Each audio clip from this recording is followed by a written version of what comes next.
Agarda siz nimagadir erishmasangiz, men sizni tanlamayman. Nima qilaman aldab? Sizni yaxshi ko'raman, yoningizda bo'laman deb.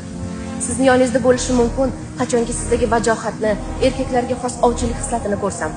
Otamni ko'ndirish hech nima emas, lekin sizdan yaxshiroq variant bo'lsa, majburlashib deb erga tegib ketaveraman. O'zimni oqlab albatta. Hissiyotlar bir kun kelib tugaydi. Sizni shunchaki hech kim qadrlamaydi. Bu azaldan shunday bo'lib kelgan va shunaqa davom etadi. Bilasanmi? Hozir sen meni eshitishing kerak. Chunki men intellektual tomonlama sendan ancha yaxshiroqman va buni ikkalamiz ham juda yaxshi bilamiz. Agar intellekting bo'lmasa-yu, puling bo'lsa seni eshitadigan, nima desang xo'p deydigan, ko'nglingga qaraydigan bo'lardim. Afsuski unday emas.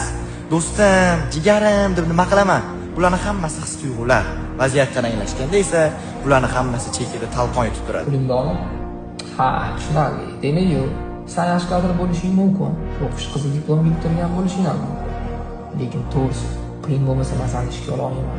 Men ham senga o'xshab qiynalib, kontrakt to'lab o'qishni bitirganman va pora berib ushbu lavozimga erishdim.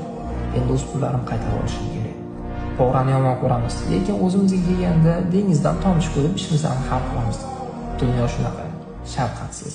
Shafqatlilarni yomon ko'radi. Tushunarsiz. Bu hayot qonuni. Seni hech kim shunchaki yaxshi ko'rmaydi. Sababi sen erkak kishisan. Sen bu urushda nima qilib bo'lsa ham g'alaba qozonishing kerak. Tushunarsiz.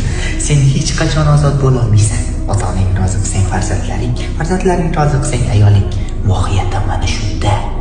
Haqiqiy erkak boshqalarni baxtli qila olganidagina haqiqiy baxtni his qiladi. Ularni baxtli qilish uchun nima kerak? Bilmadim. Bilasan. Pul. Tushunarsiz. Men senga ishonaman.